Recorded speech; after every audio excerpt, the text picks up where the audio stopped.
बिस्मिल्लाहिर्रहमानिर्रहीम। अस्सलाम वालेकुम दोस्तों, मैं हूं Usman Ali. Welcome to my channel. और आज की वीडियो के अंदर हम बात करेंगे कि अगर कोई शख्स एफपीआर के अंदर रजिस्टर्ड है तो वो उसके अंदर से डी रजिस्टर्ड होना चाहता है। कोई बंदा है, उसने प्रॉपर्टी परचेज करने के लिए एफबीआर में रजिस्टर हो गया था, अब अपना सारा रिकॉर्ड तमाम चीज़ें ख़त्म करवाना चाहता है, तो इसका क्या तरीकाकार है।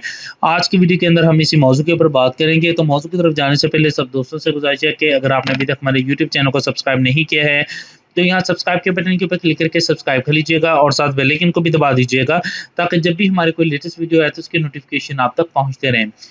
तो चलिए स्टार्ट कर लेते हैं।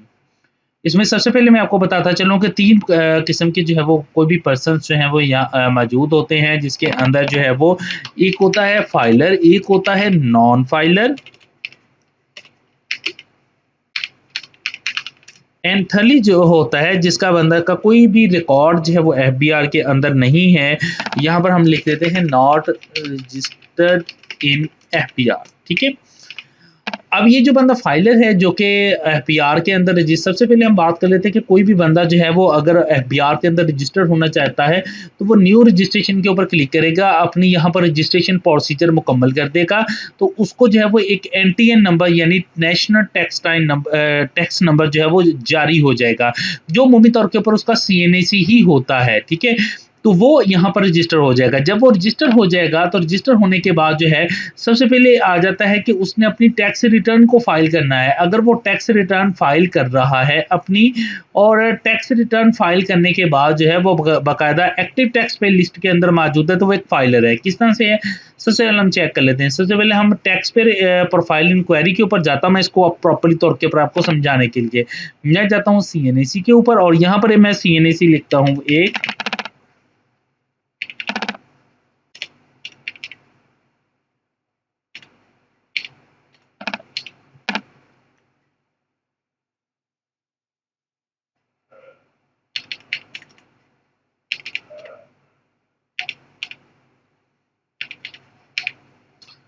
यहाँ पर मैंने एक सीएनएसी लिखा, यहाँ पर ये मैं कैप्चर कोड देता हूँ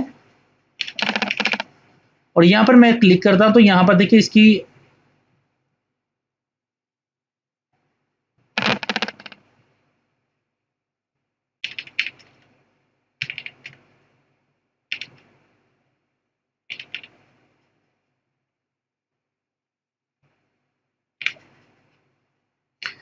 यहाँ पर मैंने सीएनएसी नंबर लिख लिया है। उसके बाद यहाँ पर मैं इसका कैप्चर कोड देता हूँ, वेरीफाइड के ऊपर क्लिक करता हूँ, तो यहाँ पर देखिए इस बंदे का उसने जो है वो बाकायदा तौर के ऊपर तमाम डिटेल जो है वो यहाँ पर मुझे निकाल के दे दी है। अब ये इसकी प्रोफाइल है। ठीक है। इससे आपको नहीं पता चलेगा ये बंदा फाइलर है या नॉन फाइलर है। अब ये कैसे पता चलेगा कि ये बंदा फाइलर है या नॉन फाइलर? इसके लिए आप यहाँ पर देखिए एक्टिव टैक्स पे लिस्ट लिखा हुआ है, इसके ऊपर क्लिक करेंगे, यहाँ पर सीएनएसी का इंटर करेंगे,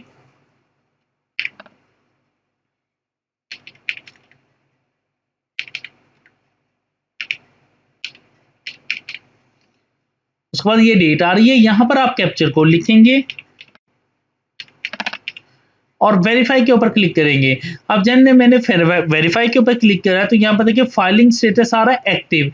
अब यहाँ पर जब एक्टिव आ रहा है तो इस मीन डेट के ये बंदा जो है वो एक प्रॉपर फाइलर है, जिसने अपनी प्रॉपर टैक्स रिटर्न जो है वो अपनी वक्त के ऊपर जो है वो फाइल की है। अब मैं अब आपको बताता हूँ कि नॉन फाइलर कौन सा होता है। नॉन फाइलर के अंदर आप टैक्स पेयर के अंदर जाएंगे, यहाँ पर सीएनएसी लिखेंगे,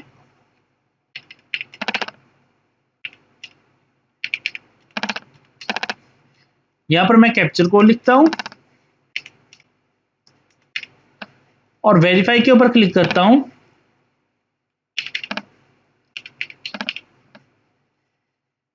तो यहाँ पर देख सकते हैं कि इसका भी तमाम रिकॉर्ड उसी तरह से आ रहा है, इसकी प्रोफाइल आ रही है, इट्स मीन दैट कि ये एफबीआर के अंदर रजिस्टर्ड है। अब ये बंदा फाइलर है या नहीं है ये कैसे पता चलेगा? आप जाएंगे एक्टिव टैक्स पे लिस्ट के अंदर, यहाँ पर सीएनआईसी लिखेंगे इसका,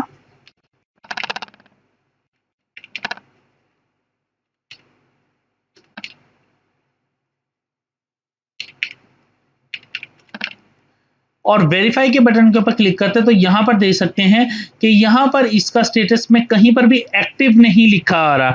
इसका मतलब है कि ये बंदा इस वक्त नॉन फाइलर है, यानी कि इस बंदे ने अपनी जो है वो टैक्स रिटर्न जो है वो अपने टाइम के ऊपर फाइल नहीं की है, जिसकी वजह से इसका जो फाइलिंग स्टेटस है वो इनएक्टिव शो हो रहा है। इनएक्टिव का मतलब होता है कि बंदा नॉन फाइलर है। ठीक हो गया। और थर्डली बात होती है कि नॉन जो है वो नॉन रजिस्टर्ड पर्सन जो है वो कौन सा होता है।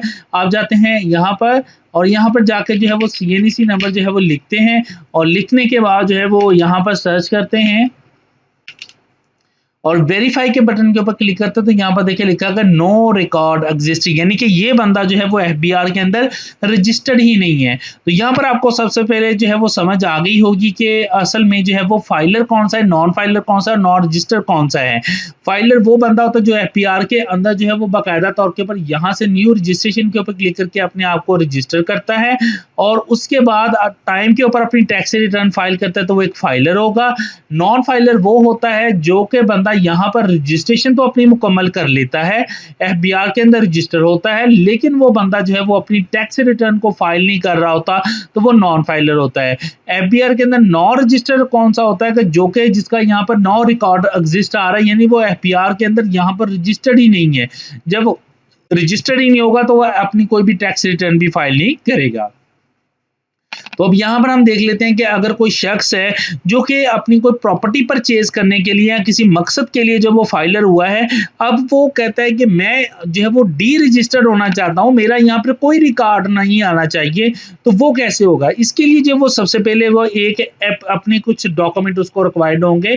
इसके लिए डॉक्यूमेंट कौन कौन से रिक्वायर्ड होंगे, फर्स्टली जो है वो उसको NTN की जो है वो अपनी NTN की प्रोफाइल जो है वो आपने पिक्चर लगानी है। वो कैसे, वो प्रोफाइल कौन सी है, वो प्रोफाइल ये वाली है। ठीक है, यहां पर आप जाएंगे CNAC लिखेंगे अपना और यहां पर ये कैप्चर कोड आप मैं दोबारा ओपन कर लेता हूं।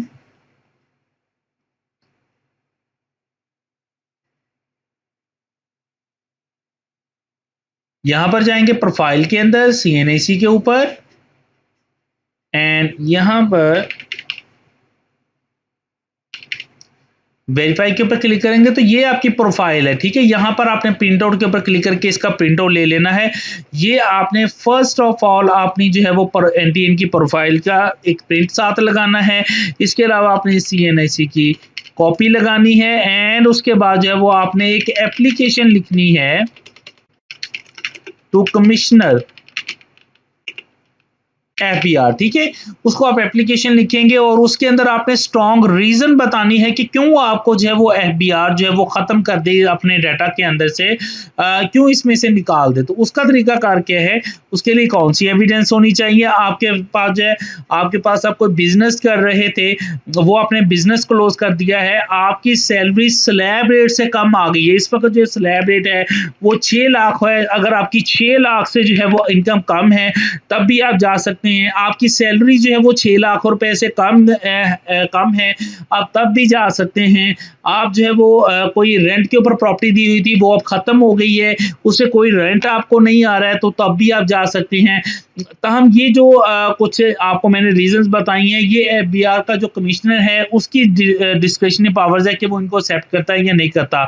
हाँ, एक बड़ा इंपॉर्टेंट है कि अगर FBR जो है जिसके ऊपर स्ट्रांगली तौर के ऊपर जो है वो अगर आपका NTN बना हुआ तो वो खत्म हो सकता है कि अगर कोई शख्स है वो बड़ा गरीब बंदा है, कोई फल फ्रूट बेचता है और उसने कोई प्रॉपर्टी परचेज की है, 1 मरला की है, 2 मरले की है और FBR को इस चीज के ऊपर पता चला, FBR ने उसको खुद से रजिस्टर करके उसके घर के ऊपर नोटिस भेज दिया कि भाई आप FBR के अंदर रजिस्टर्ड हो, तो उसके पास एक स्ट्रॉन्ग रीजन मौजूद है कि मैं तो एक फ्रूट बेचने वाला हूं, मैं जो है वो महीने के जो है वो मुश्किल 20-25 हज़ार रुपया कमाता हूँ, बड़ी मुश्किल से मैंने जो है ये जो पैसे हैं वो सालों जोड़ के या मुझे कहीं से मैंने उधार पकड़ के मैंने ये प्रॉपर्टी परचेज की है।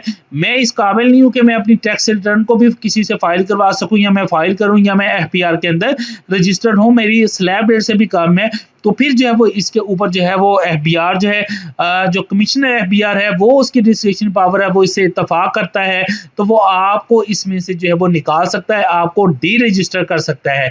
उसके लिए जब आप यहाँ पर दोबारा टैक्स प्रोफाइल इंक्वायरी में आएंगे, अपना शनाख्ती कार्ड लिखेंगे और यहाँ पर अगर आके आपका रिकॉर्ड जो है उसके अंदर जो है वो नो डाटा एग्जिस्ट लिखा आ जाता है, तो इसका मतलब है कि आपका जो है वो कोई रिकॉर्ड जो है वो अब मौजूद नहीं रहा है। फॉर एग्जाम्पल मैं यहाँ पे लिख लेता हूँ, तो यहाँ से आप आके जो है वो चेक कर सकते हैं। मैं वेरीफाई के ऊपर क्लिक करता हूँ तो यहाँ पर देखिए लिखा है नो रिकॉर्ड एग्जिस्ट। तो अगर आपके जो है वो नो रिकॉर्ड एग्जिस्ट आ गया तो इस मतलब कि आप एफबीआर से डी रजिस्टर हो चुके हैं। इससे मतलब अगर आपका कोई सवाल है तो वीडियो के नीचे कमेंट करके पूछ सकते हैं, मेरे व्हाट्सएप नंबर के ऊपर रब्ता कर सकते हैं। Thank for watching and Allah.